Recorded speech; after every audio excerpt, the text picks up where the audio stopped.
ain't got no boundaries to hold me back. Boundaries is what I lack. Howdy, folks, and welcome to the Conflation Station. Hop on board the next train out, and let's take a ride to a place where anything's possible. Hello, and welcome to the Conflation Station. My name is Hugo Yorway, and I'll be your tour guide for today's podcast, including political commentary, conspiracy theories, and some cool music from the Electric Glove Orchestra. At the Conflation Station, our team of creative writers and novice journalists combine elements of irony, satire, and pure absurdity to create insightful political commentary and homespun conflated conspiracy theories taken from today's news headlines. In the first segment of our show, known as the 14th Circuit, or what I like to call the Court of Public Opinion, renowned raconteur, the Reverend Rusty Stubblefield, shares his unfiltered and unhinged views about America's constitutional crisis.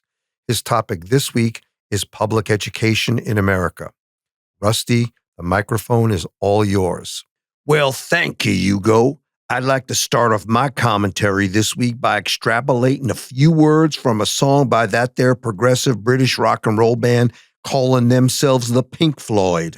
Those boys in the Floyd summarize just what the Founding Fathers was thinking about education when they wrote the song entitled The Wall. So here it goes, Pink Floyd fans. We don't need no education. And after reading that there Constitution, I believe that's what the Founding Fathers was thinking when they wrote it. And please, let's not overanalyze the Floyd's use of a double negative in their lyrics. It says no education. It is what it says it is. The Founding Fathers did not believe that it was necessary for people to get themselves educated.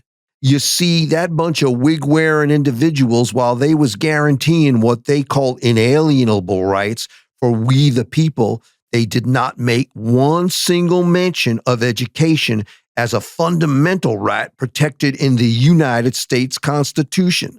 They was focused on life, liberty, and property, and didn't give a shit about you and me getting ourselves educated. Hell no, that would be like cutting their own throats, cause an educated group of voters might see exactly what they was up to and start figuring ways to throw them the hell out of office.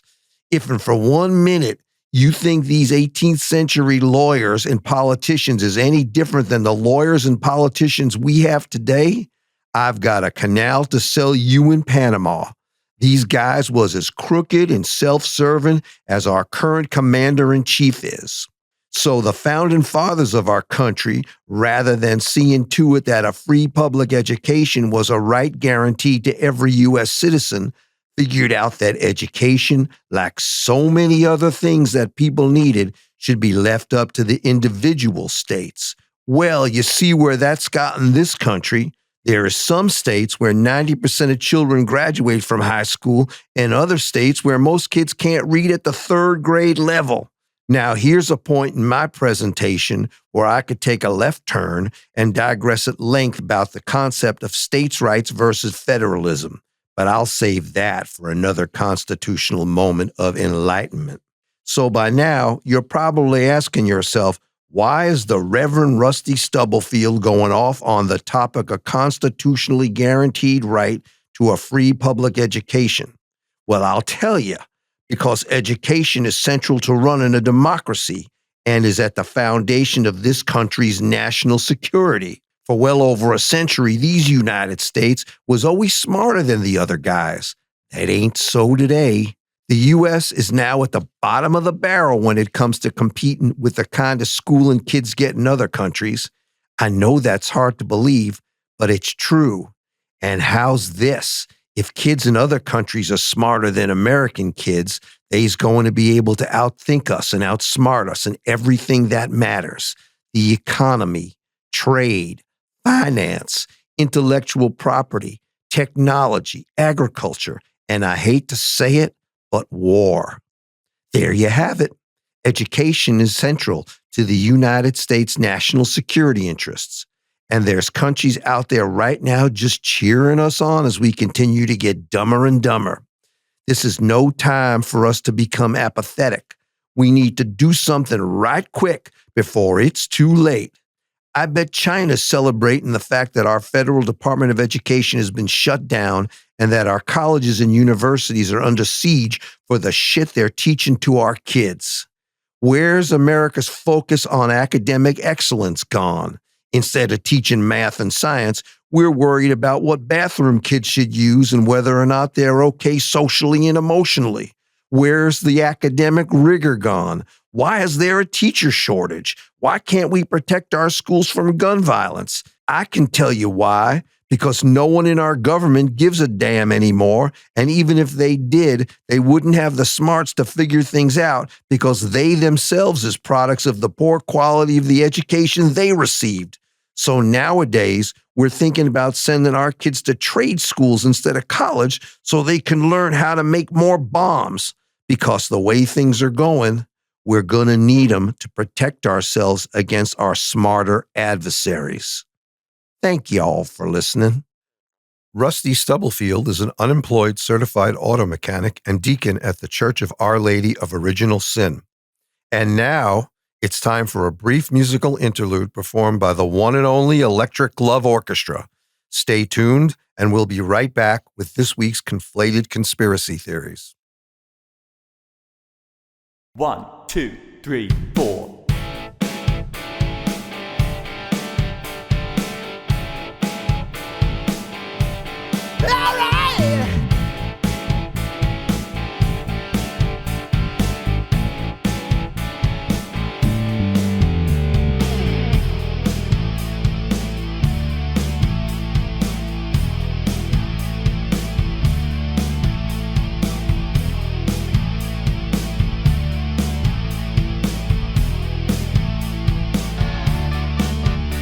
Yo, drop that track. Backbeat.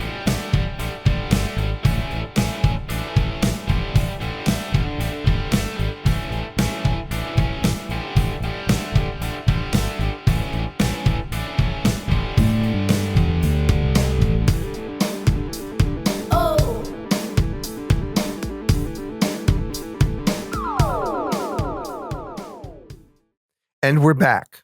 In our next segment, we'll be sharing various homegrown conspiracy theories that have been developed by our staff of creative writers and novice journalists who believe first and foremost that at the Conflation Station, anything is possible. We invite you, our listeners, to share your own homegrown conspiracy theories by sending an email to bearberrypathmusic, one word, @gmail.com. That's bearberrypathmusic, one word, @gmail.com. And place the words conspiracy theory in the subject line. In today's episode, we will be turning our attention to conflated conspiracy theories that focus on the newly elected Pope and destination weddings. Today's top story is entitled Prisoner of Love. According to Bride magazine, since the end of the 20th century, the popularity of destination weddings has continued to be on the rise, with more and more couples opting to take their marital vows outside of the United States.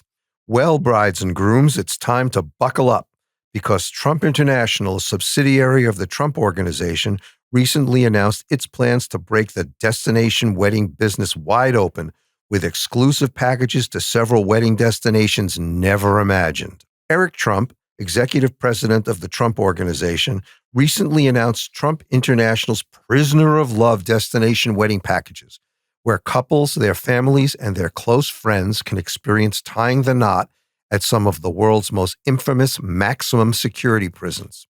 In his announcement, Eric Trump said that each package begins with a bride and groom being deported, followed by family and friends, to a world-class maximum security prison. Destinations include Sikot Mega Prison in El Salvador, Guantanamo Bay, Cuba, and the Gaza Strip. According to Trump, each package offers the ultimate in intimacy, with couples sharing a 6-by-8-foot prison cell with one toilet and bunk beds, 3 cafeteria-style meals daily, and complimentary concierge service under lock and key, overseen by skilled and heavily armed prison guards or terrorist captors. The Guantanamo Bay package offers couples and their guests the ultimate aquatic experience with daily waterboarding. At CCOT Mega Prison in El Salvador, couples experience intimacy through co-ed couple strip searches. And finally, in Gaza, all newlyweds will enjoy a 30-mile-long tunnel of love ride while blindfolded. Eric Trump said, "There's something for everyone." And for those who don't want to leave America, Trump said, "We offer the Alcatraz experience with nightly harbor cruises and free swimming lessons." Trump wedding packages start at $500,000 per person, payable in cash, by check, credit card, or Donald Trump meme coin. Our next story involves a man named Bob Prevost, who today is better known as Pope Leo XIV. According to our team of novice reporters, prior to his involvement with the Catholic Church, Bob Prevost was a member of a chapter of Chicago's Hells Angels gang. Pope Leo, or by what his friends call him, Biker Bob, was at one time a true motorhead. According to the Pope, he and his fellow angels would travel to Sturgis, South Dakota annually to participate in bike rally festivities held there. When asked about his experiences on his long Harley ride from Chicago to Sturgis, the Pope said, and I quote, "I saw the annual trip as a pilgrimage of sorts, a place to share peace and love with Hell's Angels from across the country." Like Jesus' pilgrimage from Nazareth to Jerusalem, Biker Bob, Pope Leo, encountered many other bikers in need of help on the way. One Hell's Angel recalls that when Biker Bob arrived in Sturgis, a crowd of Hell's Angels gathered at a foothill outside the city's limits, where Biker Bob was able to host an entire keg party by opening just one can of Miller Lite. Another Hell's Angel recalled that Biker Bob was able to fill the gas tank of his motorcycle by simply staring at it for 30 seconds. After several years of attending the rally, Biker Bob, the Pope, had his Harley modified into a chopper with high handlebars and a banana seat. The Pope was quoted as saying, "For me, the high handlebars made my outstretched arms feel closer to the heavens." When asked, the Pope said that God willing, someday he will return to Sturgis to conduct an Easter Mass and hopes to rename the Hells Angels to Heaven's Disciples. In an unrelated story, President Donald Trump reversed course on accepting a luxury megajet from Qatar, instead opting for a vintage Zeppelin manufactured in Germany in the 1930s. In addition to having more legroom, Trump said that the German Zeppelin was a proud symbol of the type of authoritarianism he would like to project around the world. Well, we've reached our destination. We'll be back next week to pick you up for yet another journey to and from the Conflation Station.